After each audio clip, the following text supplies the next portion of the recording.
My name is Rachel Lawson, and if you had met me a year ago, you would have seen a woman who thought her life was safe, predictable, and maybe even ordinary. But that illusion ended on a rainy afternoon that split my world in half. The storm outside was fierce, the kind of Oregon rain that pounds your windshield until the wipers seem useless. I had just parked my old Subaru in front of the daycare. My daughter Lily was inside coloring, waiting for me.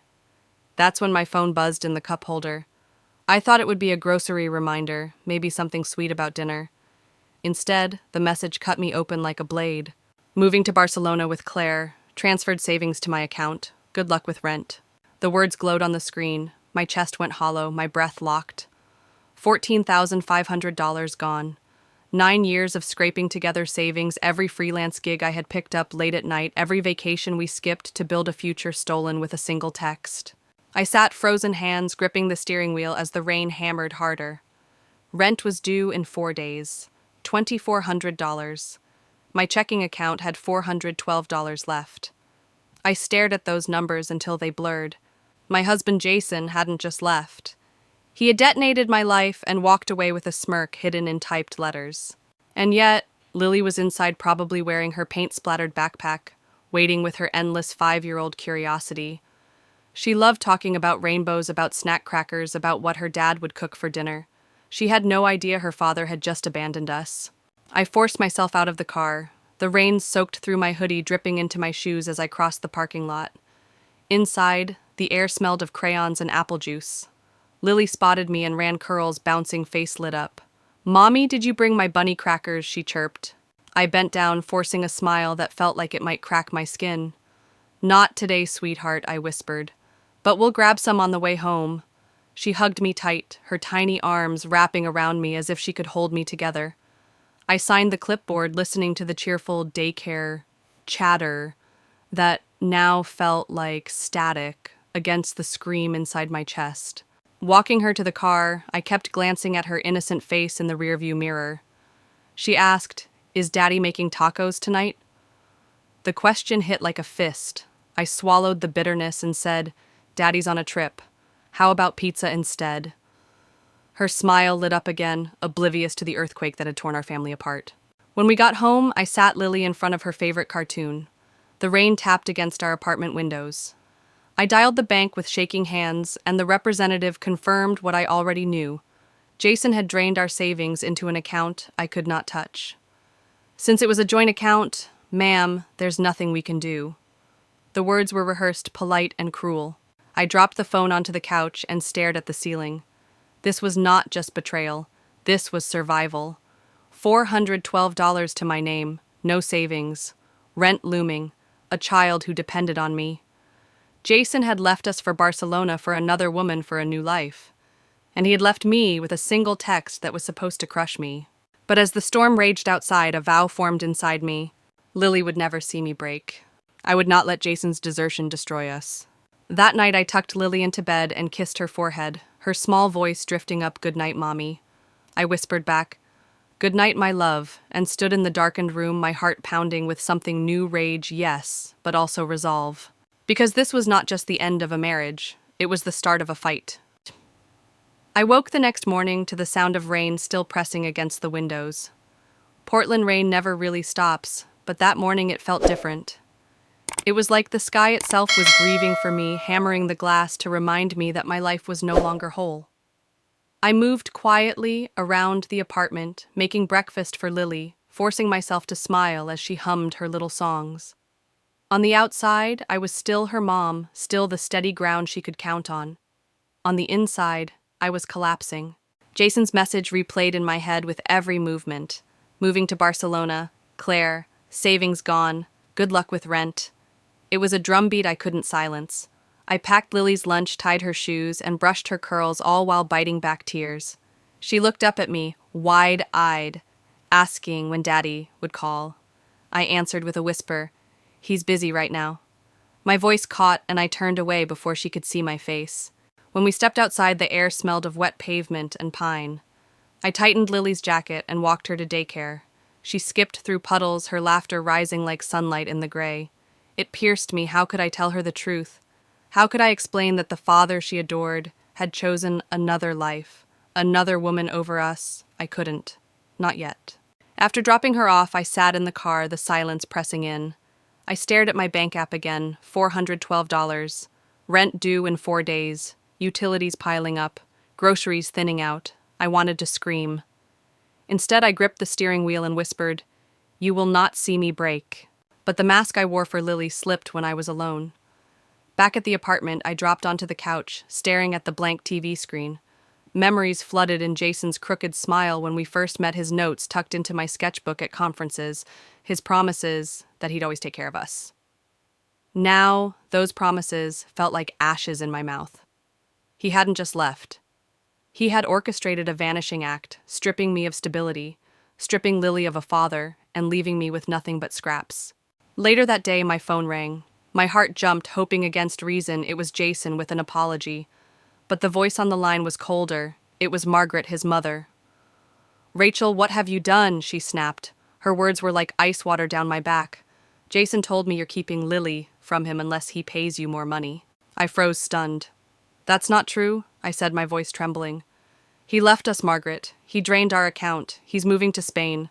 "Don't play the victim," she shot back. "I've seen the texts. You're trying to cut him off from his daughter. You should be ashamed." The phone slipped in my sweaty hand. Jason wasn't just abandoning me, he was rewriting the story, painting me as the villain. And Margaret believed him. Or worse, maybe she was helping him. My stomach twisted as I looked at Lily's drawings taped to the fridge. He wasn't only leaving us. He was trying to erase me to make me the monster in my daughter's eyes. When I hung up, my hands shook so badly I nearly dropped the phone. I pressed my palms to my face, breathing hard, tasting salt from tears I hadn't realized were falling. This wasn't just betrayal, it was war. Jason thought he could abandon me, rob me, and smear my name all at once. He thought I'd crumble. But as I sat in that storm of fear and anger, something hardened inside me. I couldn't let Lily grow up thinking her mother was weak, unstable, or unworthy. I had to fight back. Even if I had no savings, no allies, and no idea where to begin, I had one thing Jason didn't count on resolve. I looked out the rain-streaked window and whispered, "This ends with me. You will not erase me, Jason. You will not erase us." And to anyone watching this, I want to ask something. Have you ever been forced to smile through heartbreak just to protect someone you love? If you have, I want you to share your story below. Your words might be the lifeline another person needs. And if you believe stories like mine deserve to be heard, don't forget to subscribe, because together we prove no one fights alone. Light. I remember the first time I met Jason. It was at a design conference in Seattle almost 10 years ago. I was still working long hours at a small firm fueled by late-night coffee and a belief that hard work could build the life I dreamed of. He was a rising star in marketing, confident with a smile that could sell anything. He left little notes in my sketchbook scribbles that said things like, "You're going to change the world." I believed him. I believed in us. We fell hard, married quickly, and moved to Portland when I got promoted. For a while, life felt like the start of one of those glossy magazine stories, young couple, new city, big dreams. When our daughter Lily arrived, I scaled back my career to freelance. I traded boardroom presentations for bedtime stories, and honestly, I never regretted it. Jason's career grew, and I thought we were a team, but cracks started to show. 2 years ago, after we sold our condo to fund his friend's startup, the lies began to pile up. That venture collapsed in months, and Jason brushed it off as market risks. But when I looked at our credit card statements, I saw charges I couldn't explain, dinners, hotels, things he insisted were client meetings. I wanted to believe him. I told myself not to be paranoid, that I was just tired, that maybe he really was working late. The truth was written on those receipts. I just refused to read it. Then there was Margaret. His mother never missed a chance to remind me that I wasn't enough. She'd sweep in from Seattle in her tailored heels, glance at my paint-stained jeans, and sigh. "Lily needs more discipline," she'd say. "You're too soft, Rachel." And Jason, he never defended me. His silence was worse than her cruelty. It was quiet betrayal, and I swallowed it down every time. Looking back now, all the signs were there. The late nights, the locked phone, the distant laughter I could hear through the bedroom door when he said he was working. But I wanted so badly to hold on to the family I thought we had. I told myself we were just going through a phase, that once the stress lifted, things would go back to how they were. Instead, he was already planning his escape. I see it so clearly now how he staged his vanishing act like a professional magician, resigned from his job in secret, filed for divorce weeks before telling me, whispered lies to his mother turning her against me, and then with a single text detonated everything. Sometimes at night when the apartment is quiet, I replay our history like a movie reel. The sweet beginnings, the promises, the dinners where we planned our future. It's like watching someone else's life. I don't recognize the man in those memories anymore.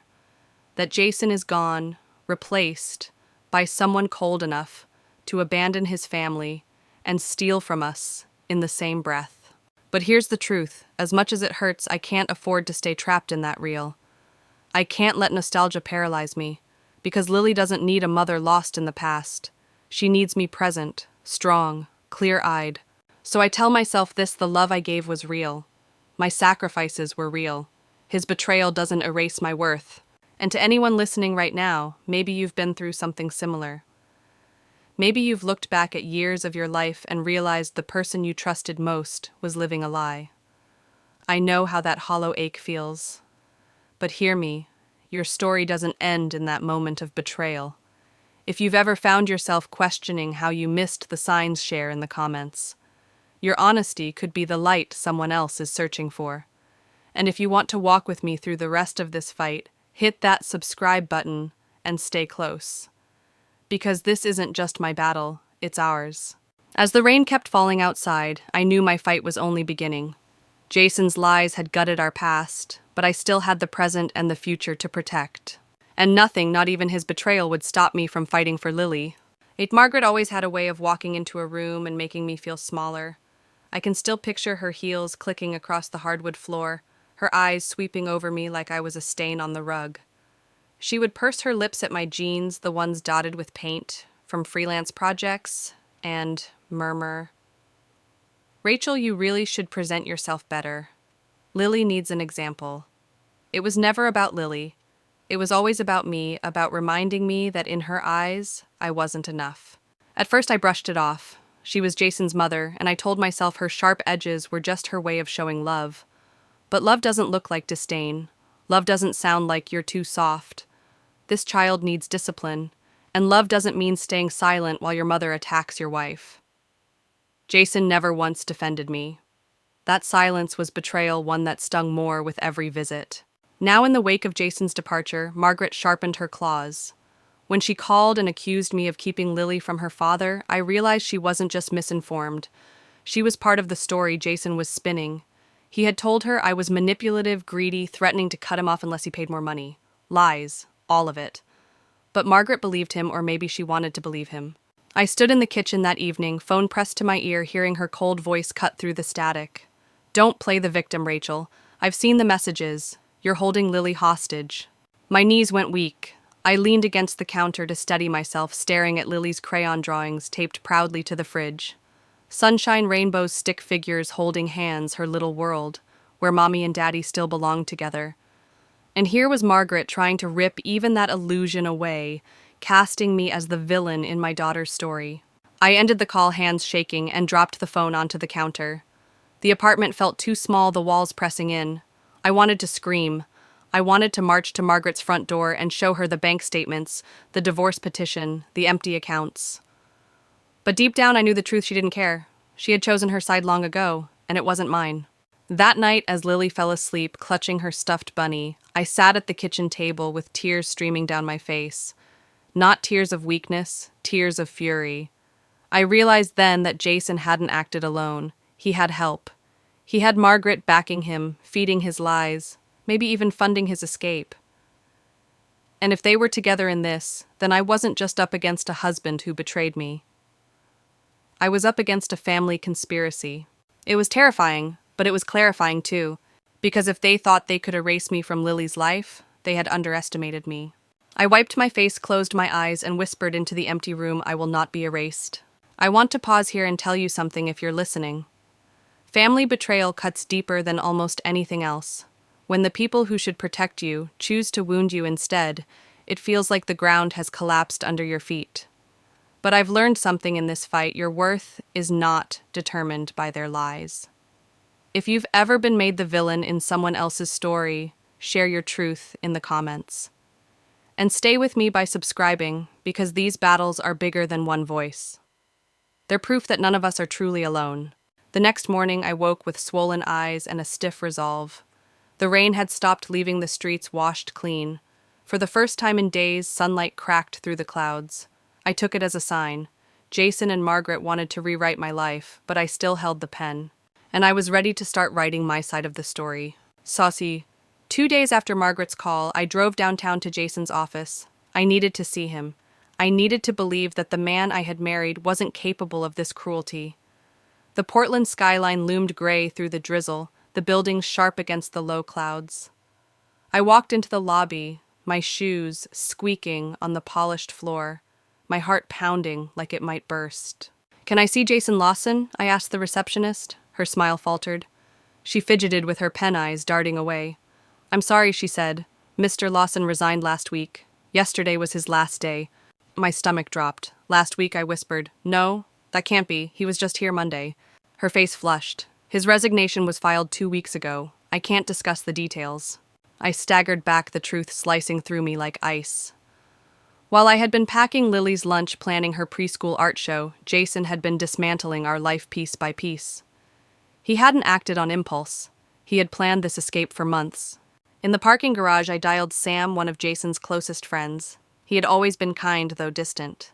When he picked up, his voice was cautious. "Rachel, you okay?" "You knew," I blurted. My voice shook, anger boiling over. "You knew he was leaving." The silence on the other end was answer enough. Finally, Sam sighed. He made me swear not to tell. He said he needed a clean break, that Claire made him happy and you and Lily would be better off without him. Better off without him. The words burned. I bit down on a sob. He took everything, Sam. $14,500. Did he tell you that? A pause. "Jesus," Sam muttered. "No, I didn't know." I hung up before he could say more. Betrayal upon betrayal. Friends who looked away.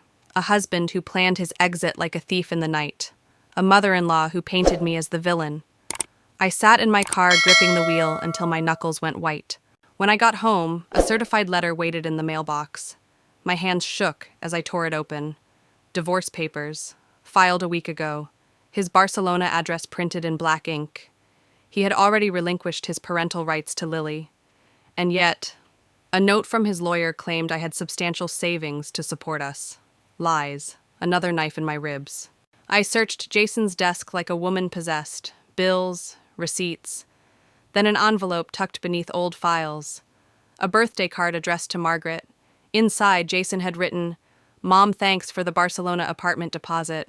Claire and I can't wait to show you our place. Couldn't have done this without you. Love, Jason." The date on the card was 3 months ago. My hands trembled as I photographed the evidence. Rage and clarity collided inside me. Jason had not only abandoned us, he had done it with Margaret's blessing and money. The betrayal was complete. That night I sat in the quiet of the kitchen, staring at the stack of documents spread across the table. This wasn't just about saving my marriage. That was already dead. This was about saving Lily's future. Jason thought he could erase us. He thought he could buy a new life overseas and leave me broken. He had no idea who he was dealing with. And to you listening right now, I want to pause. If you discovered someone you trusted had been plotting behind your back for months, what would you do? Would you fight or would you fold? Tell me in the comments, because your words matter.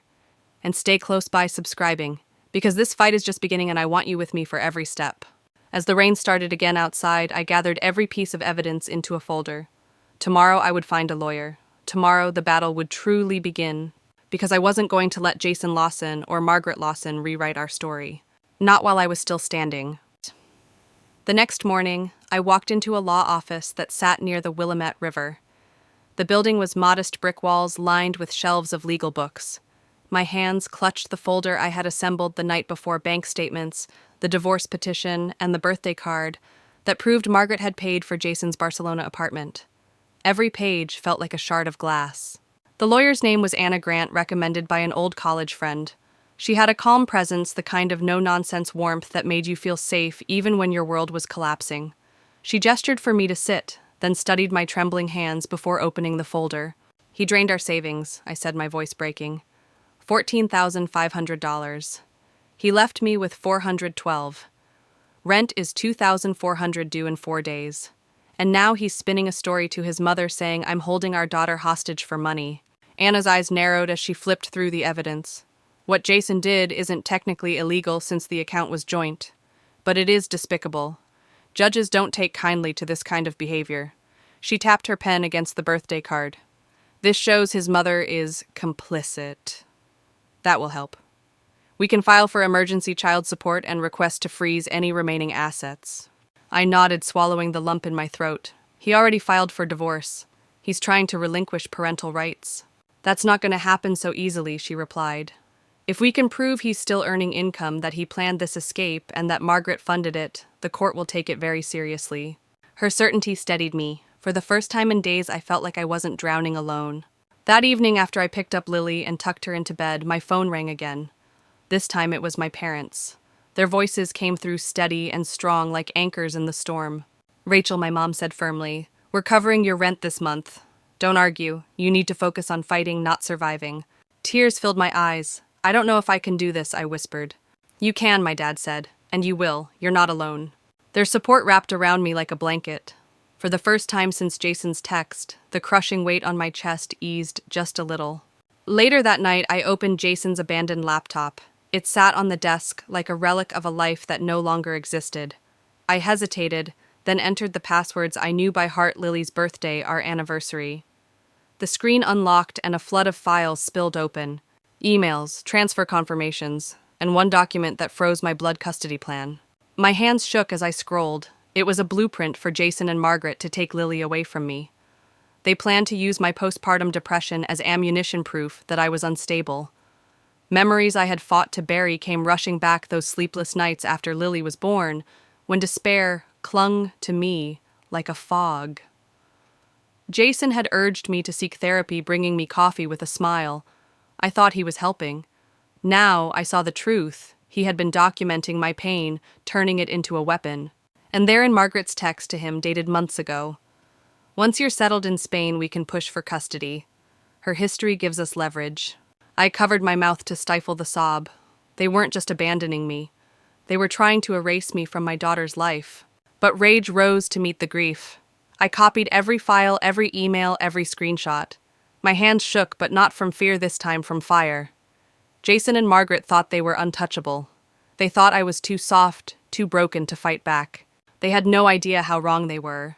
And to everyone listening, I have to ask, what would you do if someone you trusted most tried to use your darkest moments as a weapon? Would you surrender, or would you fight? Tell me below. And if you believe no parent should face this alone, subscribe now. Stay with me. Because the storm is only getting stronger. I saved the files, shut the laptop, and sat in the silence of my small apartment. Outside, the rain returned steady and relentless. So was I. The following morning, I carried the folder of evidence back to Anna's office. The Willamette shimmered behind her window, gray and cold, like a mirror of my life. I spread the files across her desk: emails, transfer slips, the custody plan, and Margaret's text messages. Anna leaned forward, her brow furrowed as she flipped page after page. This is strong, she said at last. We can file for emergency child custody and immediate financial disclosure. Judges won't tolerate this kind of calculated abandonment. And with Margaret's involvement documented, she can be called as a witness. That alone may change everything. Her words were a lifeline, but I wasn't done. I had gone through Jason's email drafts the night before and found something else: an unsent message to Claire.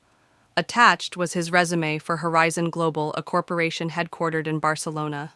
The job start date was only 2 days after the text he sent me. Proof he had work lined up overseas, proof he wasn't walking away empty-handed. I handed it to Anna. She smiled grimly. This is exactly what we need. He lied in the petition, claiming you had savings while he claimed nothing. With this, we can expose him. For the first time in weeks, hope flickered in my chest. That night, after Lily was asleep, I searched deeper into Jason's files. His cloud storage opened easily. He always used predictable passwords. What I found made my skin crawl. Transfer confirmations to offshore accounts. Emails with Claire about their new life. And then, the final blow, a Cayman Islands account with $45,000 hidden away. It wasn't just betrayal, it was conspiracy. I sat back, my hands trembling, as I copied everything onto a flash drive. Each document was a weapon, each screenshot a shield. Jason thought I was broken, but he had no idea how relentless I could be when it came to Lily. The next day, as I helped Lily with her finger paints, my phone rang. An unfamiliar number. I hesitated, then answered. The voice was unmistakable. Claire. Rachel, she said, her confidence frayed. We need to talk. My heart pounded. Why should I care what you have to say? Because Jason is unraveling, she whispered. He's hiding money from me, too. A Liechtenstein account, over $200,000. He booked a flight back to Portland. I'm scared of what he'll do. I stepped onto the balcony, the Portland skyline dim under heavy clouds. What do you want? I asked flatly. Protection, she said. If I give you evidence, I need immunity. Jason will come after me if he knows I talked. Her betrayal of him wasn't loyalty to me. It was self-preservation. Still, it was leverage. I consulted Anna, who agreed to draft an immunity deal. That evening, Claire emailed us full documentation, bank statements, transfers, even a sworn statement detailing Jason and Margaret's plan to abandon us and fight for custody once they were settled in Spain. I stared at the files, my pulse racing. Each document added another nail in Jason's coffin, but with every victory I felt the dread creeping in. He was coming back. And when he did, he wouldn't come quietly. That night I sat at the kitchen table, the flash drive in one hand, a cup of cold coffee in the other. I stared at Lily's art pinned to the fridge, smiling stick figures holding hands under a bright sun. She was blissfully unaware of the war raging around her, and that's how it had to stay. Because this wasn't just about Jason anymore. It wasn't just about Margaret. It was about protecting Lily at all costs. And to everyone watching, let me pause and ask you, what would you do if the person who betrayed you once was about to return angrier and more desperate than ever? Would you face them or would you run? Leave me your thoughts in the comments. And if you want to know how this fight escalates, make sure you subscribe. Because the storm is far from over. I closed the laptop and sat in silence, the weight of what was coming pressing down. Jason thought he could erase me. Margaret thought she could destroy me. But I had something stronger than both of them. The truth. The courthouse in downtown Portland looked more like a fortress than a place of justice. Its gray stone walls towered against the drizzle windows, reflecting the overcast sky. As I climbed the steps with Anna by my side, my hands clenched the folder that had become my weapon proof of Jason's betrayal, Margaret's complicity, and the offshore accounts that tied them together. Inside, the air was cold, almost sterile. Jason wasn't there yet, but Margaret was. She sat across the lobby, her designer coat draped neatly around her shoulders, her eyes sharp and full of disdain. She didn't flinch when our gazes met. If anything, she smiled faintly, as though she already knew the ending to this story.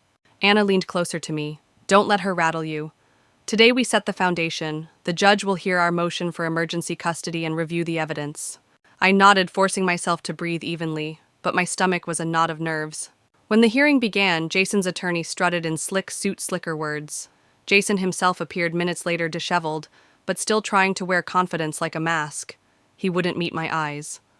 Margaret sat directly behind him, a silent sentinel. Anna rose to speak first. Her voice was steady, sharp, cutting through the courtroom with precision. She presented Jason's text message, the drained savings, the resume for his Barcelona job, the Cayman and Liechtenstein accounts, and finally the custody plan that detailed their intent to use my postpartum depression against me. The judge's expression hardened. Jason's lawyer tried to object, tried to paint me as manipulative, but the judge silenced him with a glare. I've seen enough, she said firmly. Temporary full custody is granted to Rachel Lawson. Mr. Lawson's accounts will be frozen until further review. Visitation rights will be supervised. Relief flooded me so quickly I thought I might collapse. Margaret's face twisted with rage, but she said nothing. Jason's jaw clenched, his hands balled into fists, but he remained silent. We walked out into the damp air, and for the first time in weeks I felt something like victory.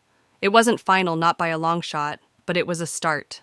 That night after Lily was asleep, I allowed myself a single glass of wine.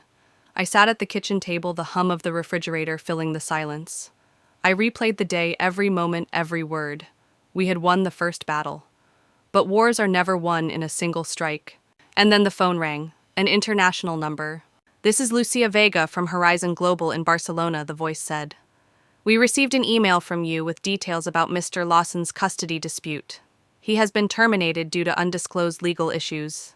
I froze. I didn't send any email, I said quickly. She forwarded the message. There it was, my name, my email address, attached to distorted claims about Jason and copies of my legal documents. My heart sank. Only one person had been in my apartment after Jason left. Margaret. She had rummaged through my files under the guise of offering support. Now, she had sabotaged her own son's career, thinking it would weaken my case. Minutes later, Jason called. His voice was raw with fury. "You got me fired, Rachel." "It was your mother," I shot back. "Check the documents. She had access when she was here." Silence, then a muttered, "I'll call you back." An hour later, a series of texts arrived, screenshots of his conversation with Margaret. Her plan was spelled out: destroy his income, undermine me in court, use custody as leverage. Jason's betrayal had been devastating, but this was something else entirely. He hadn't even known the full extent of her manipulation. I sent the evidence to Anna, who immediately filed for identity fraud charges against Margaret. For the first time, the cracks in her armor began to show. That night, as I watched Lily sleep, I whispered a promise. No one will take you from me. Not your father, not your grandmother, no one. And to those listening, I want you to think about this. What happens when betrayal comes not from strangers, but from those who share your blood? How do you fight when the enemy wears the face of family? Share your thoughts in the comments. And if you believe the truth should always prevail, subscribe and stay with me. Because the darkest part of this story is still ahead. The storm outside pressed against the windows again, steady and unyielding. So was I. The morning after Margaret's scheme was exposed, I woke with a heaviness pressing against my chest. The victory in court felt fragile, like glass that could shatter at any moment. Jason was coming back, and every instinct told me the storm wasn't over. It was only gathering strength. I walked Lily to daycare, her small hand warm in mine. She skipped, humming a song about rainbows, blissfully unaware that her father was plotting against us, that her grandmother was willing to lie and cheat to take her away. Watching her, I felt a sharp ache in my chest. She deserved safety, stability, and love. Instead, she was caught in the middle of a war. Back at the apartment, I checked my email. Anna had already filed the fraud charges against Margaret, but she warned me Jason's return flight is confirmed. He will arrive in Portland tomorrow. We must be ready. My hands trembled as I set the phone down. I could almost feel his presence, already the weight of his anger pressing in. He had lost his job, his accounts were frozen, and his carefully built escape was crumbling. That made him dangerous. I sat at the kitchen table staring at the stack of evidence at the flash drive holding every secret I had uncovered. Offshore accounts, fake custody plans, Margaret's texts, Claire's sworn statement.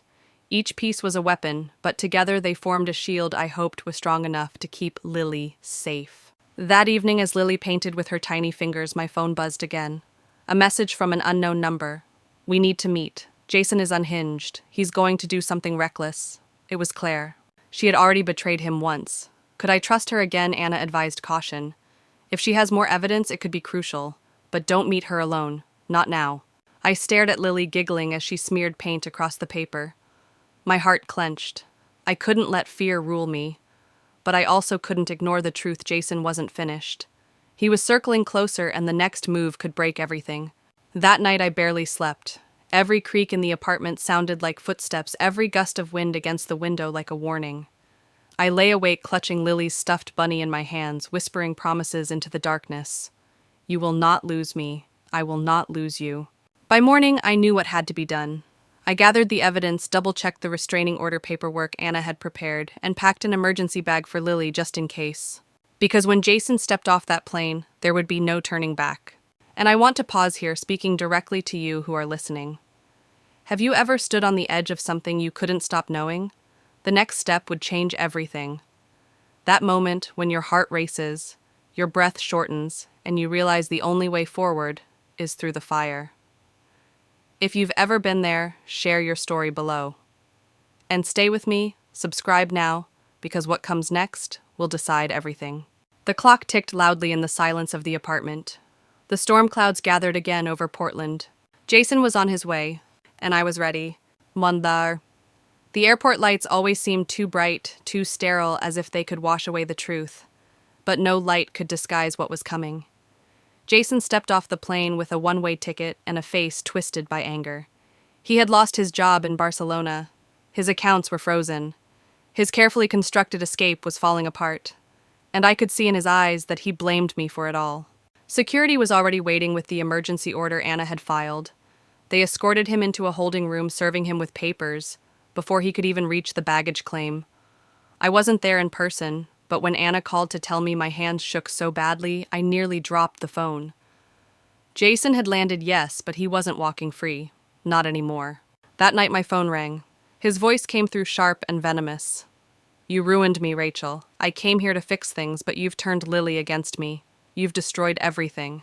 I held the phone steady, my voice calm, even though my heart pounded. "You destroyed yourself, Jason. You chose this. I only exposed the truth." He didn't answer. For the first time in weeks, I heard silence on the other end. Not confidence, not arrogance, just silence. And then the line went dead. The next morning we faced each other in court. Jason sat across the aisle, his lawyer shuffling papers, his eyes bloodshot and tired. Margaret was there too, her face pale, her lips pressed thin. She avoided looking at me. Anna rose first. Her voice cut through the courtroom like steel. She laid out every piece of evidence: the drained savings of $14,500, the offshore accounts, the birthday card, proving Margaret's involvement, Claire's sworn testimony, and the custody plan that revealed their true intentions. The judge listened, eyes narrowing with every document. Jason's lawyer tried to counter, spinning me as bitter and manipulative. But the weight of the evidence was too heavy. The courtroom felt electric, every word pressing closer to judgment. I sat silently, my hands clasped, staring at the table in front of me. But inside, my thoughts raced.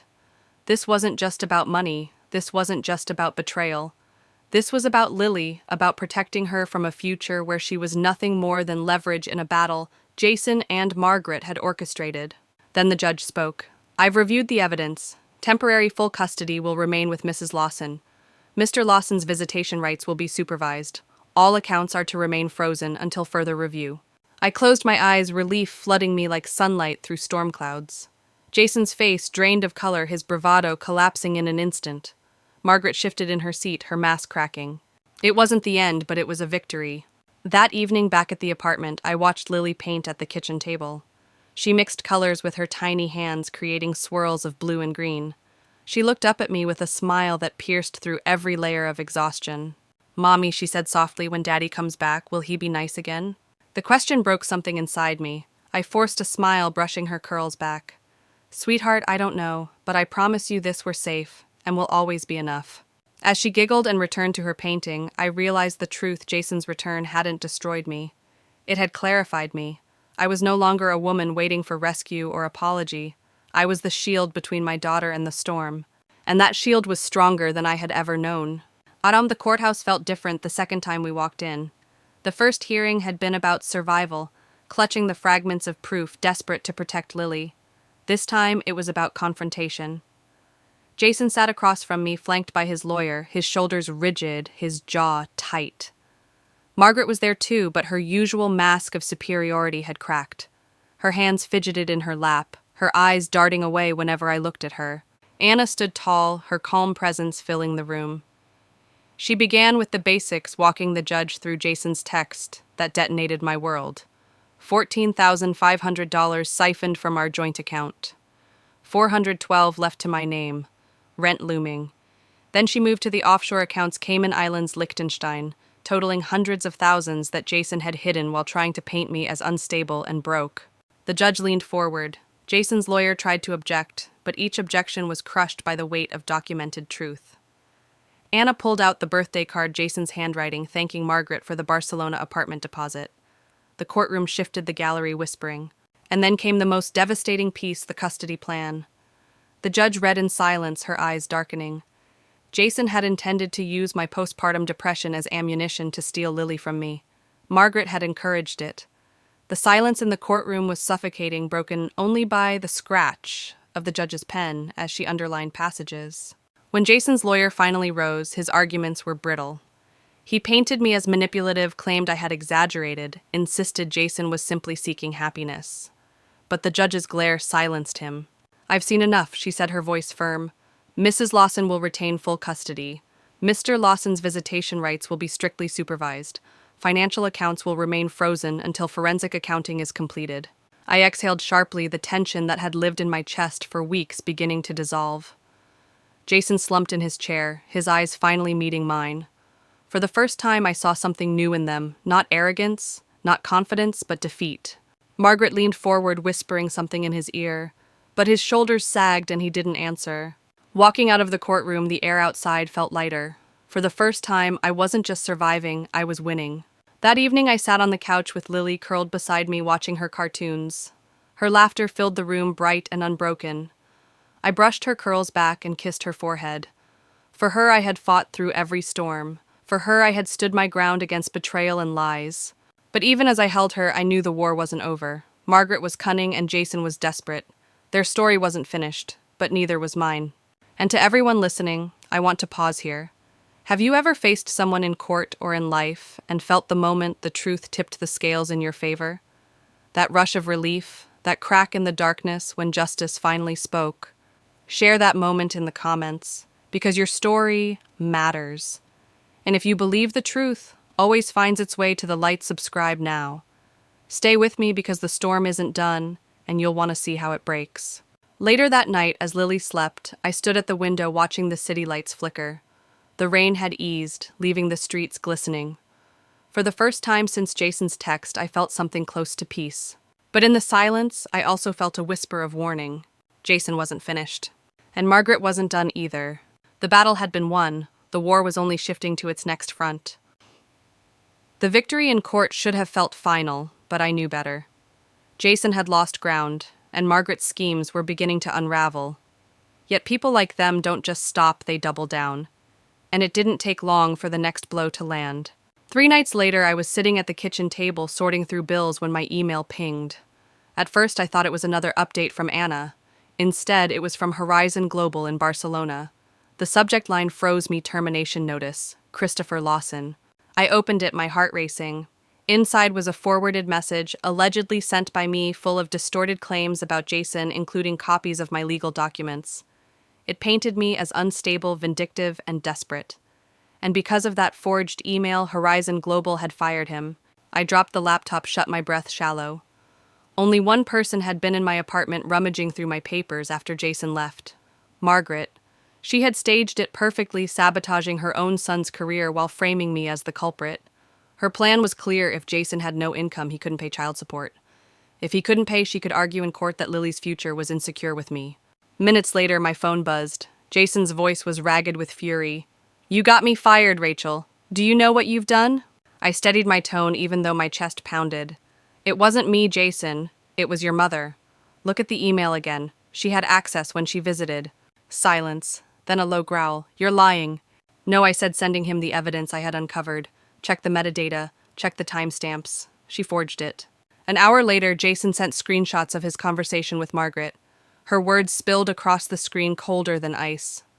"You'll thank me later. If Rachel looks unstable and you're unemployed, it will strengthen our case for custody. She cannot raise Lily alone." I sat there in the glow of the screen, rage and disbelief mixing in my veins. Jason had betrayed me, yes. But now even he looked stunned at the extent of Margaret's manipulation. She hadn't just enabled him, she had orchestrated the entire downfall piece by piece. I forwarded the texts to Anna. Within hours, she filed for identity fraud charges. Margaret's name was no longer just whispered in family drama. It was inked in official court documents. That night, I tucked Lily into bed and lingered by her side. She clutched her stuffed bunny, smiling up at me. "Mommy, why are you sad?" she asked softly. I brushed her curls away, swallowing the knot in my throat. "I'm not sad, sweetheart. I'm strong. And I'm strong because of you." She smiled, drifting into sleep. I stood there in the quiet, watching her chest rise and fall, vowing that no scheme, no matter how twisted, would steal her away from me. But in the stillness, I felt the weight of what was coming. Margaret had crossed a line, and Jason was caught between rage at me and shock at her betrayal. Their alliance was crumbling. And when alliances crumble, chaos follows. I want you to think about this for a moment. What would you do if the people tearing your life apart suddenly turned on each other? Would you stand back and watch, or would you step in and take control? Share your thoughts below, and keep following this journey. Subscribe now, because the twist that follows will change everything. I stood at the window that night watching the rain streak down the glass. The storm outside mirrored the one inside my life. The foundation had cracked. The truth was bleeding out, and I could feel it. Something bigger was coming. Something that would decide everything. The day Jason's return became real. Portland's skies were heavy with clouds again. I stood in my apartment suitcase half-packed for Lily in case we needed to leave quickly. My heart raced with every sound outside, every car door slamming in the street. He was coming back and I knew he wouldn't come quietly. Anna had warned me, stay ready. Security will serve him at the airport. But be prepared, he'll try to fight this in court the moment he lands. When the call came from airport security, my breath caught. Jason had been detained as soon as he stepped off the plane.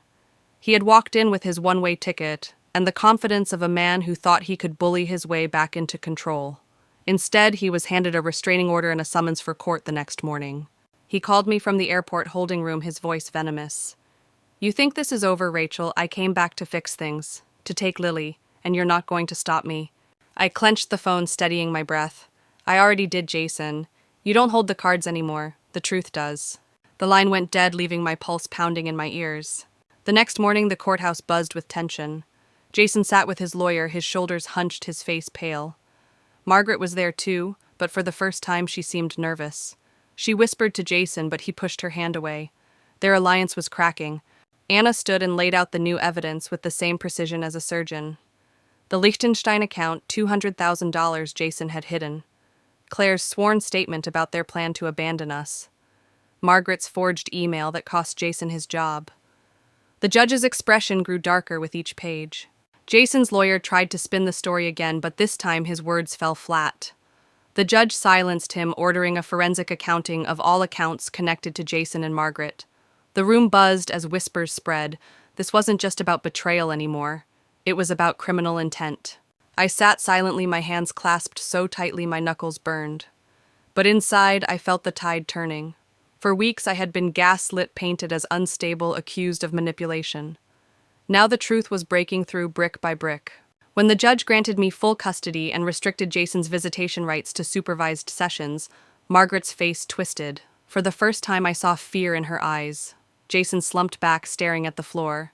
Walking out of that courtroom, I didn't feel triumph. Not yet. What I felt was resolve. They had thrown everything at me, lies, schemes, betrayal. And I was still standing. That night after Lily fell asleep, I stood on the balcony staring at the wet Portland streets below. I thought about the months of deception, the documents I had uncovered, the strength it had taken just to breathe some days. And then I thought about what was still ahead. Forensic accounting would expose more. Margaret's fraud charges were only beginning. Jason's reputation was already in shreds, but the war wasn't finished. And to you listening right now, I need to say this. Have you ever stood in a courtroom, your whole life laid bare, and felt the moment truth? Finally crushed the lies, that fragile instant when you realized you were no longer losing, you were winning. If you have, tell me in the comments. And stay close, subscribe now, because the next twist in this story doesn't just change the battle, it ends it. I took one last deep breath before turning back inside.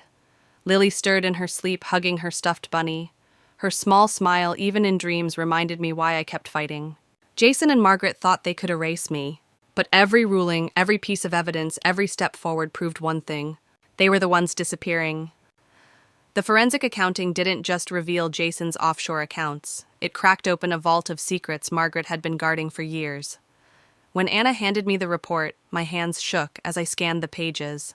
Not only had Jason hidden our $45,000 in the Cayman Islands and over $200,000 in Liechtenstein, but Margaret herself had quietly funneled money to him through accounts disguised as family trusts. The numbers didn't lie. Their conspiracy was bigger than I imagined.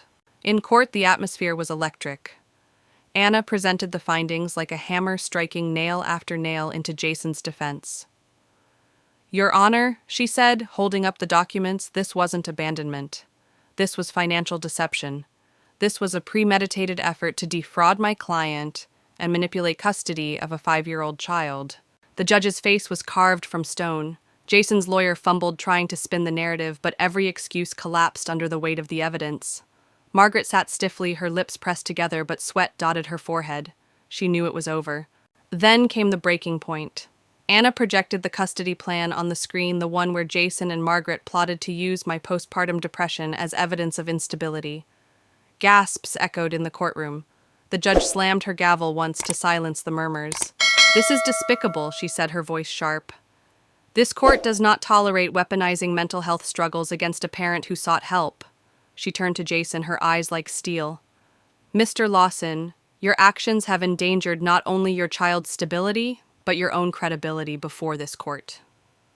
Jason's face drained of color. His lawyer had no words left. The ruling came swift and clear: full custody to me, supervised visitation for Jason, continued freezing of assets, and a forensic team assigned to trace every last dollar Margaret had moved.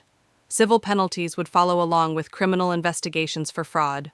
I sat there in stunned silence, tears stinging my eyes. Not because I was weak, but because justice, real justice, had finally spoken. Jason slumped in his chair, staring at the floor as though the weight of his own lies had finally crushed him. Margaret's mask cracked at last. She muttered something under her breath, her voice trembling, but the judge silenced her. Walking out of that courtroom, the air felt different, brighter, cleaner. The chains of their lies had been broken. That night I tucked Lily into bed. She snuggled into her bunny blanket, her voice drowsy. "Mommy," she whispered, "are we safe now?" I brushed her hair back, tears sliding silently down my cheeks. "Yes, sweetheart, we're safe." But as I stood in the darkened room, I realized something profound.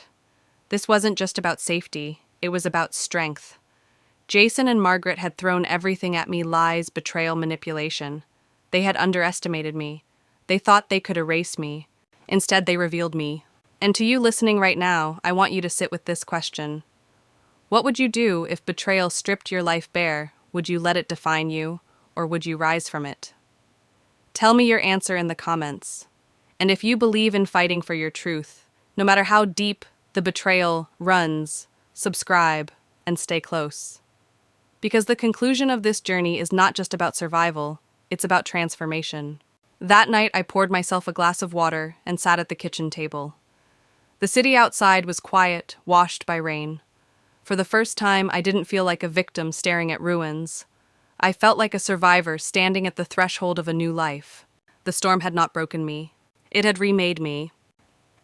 In the weeks that followed, the chaos began to settle into something quieter, something almost peaceful. The court's rulings had teeth. Jason's reputation crumbled in Portland's marketing world. Word spread quickly: he wasn't the brilliant strategist people once admired. He was the man who abandoned his wife and child, drained accounts, and got exposed in open court. Every professional door slammed shut in his face.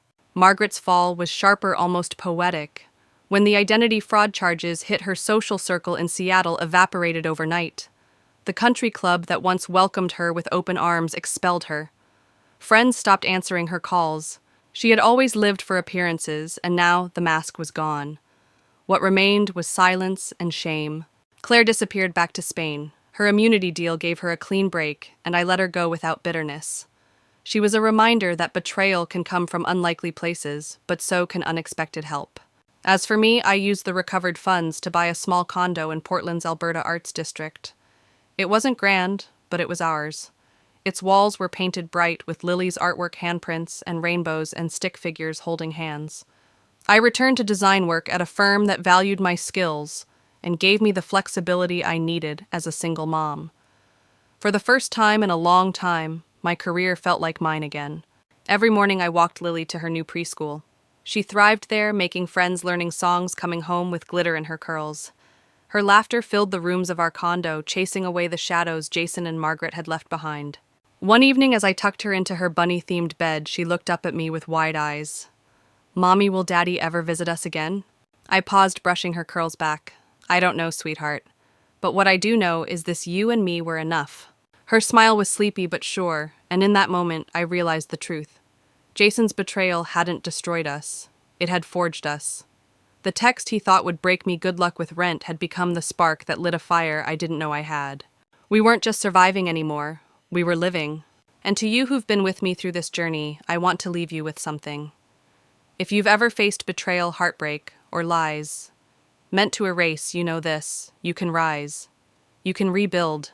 you can turn the ashes into something stronger. Share your story below, because your voice could be the light for someone else walking through the dark. And if you want to keep walking with me, hearing stories of resilience and justice, subscribe now and join me in the next chapter. Because this story may have ended, but another one is waiting and you won't want to miss it. I closed Lily's door gently, her soft snores drifting into the hallway. In the quiet, I poured myself tea and stood by the window. The city lights sparkled against the damp streets, and for the first time in months, the rain felt cleansing instead of cruel. Jason and Margaret had tried to erase me. Instead, they revealed a woman stronger than I ever thought I could be. And that woman was just beginning her next chapter. And when the storm finally passed, I found myself standing in a life I had rebuilt piece by piece. It wasn't perfect. It wasn't the glossy picture I once imagined when I married Jason. But it was real, and it was ours. Our new condo was small, tucked into a lively Portland neighborhood, where murals splashed color across the walls and cafes buzzed with chatter. On weekends, Lily and I walked to the park, her tiny hand swinging in mine, her laughter filling the air. Each step reminded me that survival wasn't just about enduring, it was about choosing to keep moving forward. At night after she was asleep, I would sit at my desk sketching again. The quiet scratch of pencil against paper felt like a rhythm of healing. Every line I drew, every color I filled reminded me that art wasn't just my career, it was my anchor. Jason had tried to strip me of security, Margaret had tried to strip me of dignity, but neither could erase the core of who I was. Sometimes when the rain drummed against the window, I thought back to that first text, "Good luck with rent." It had been meant to break me. Instead, it became the sentence that woke me up. It forced me to dig deeper, to fight harder, to discover a strength I never knew I had. And now when Lily asks me why I smile so much, I tell her the truth. Because we made it, sweetheart. Because we are enough. If you followed me through this journey, thank you. My hope is simple, that you carry this story as proof that even when betrayal burns everything down, love and resilience can build something brighter. Our story isn't just survival, it's a new beginning.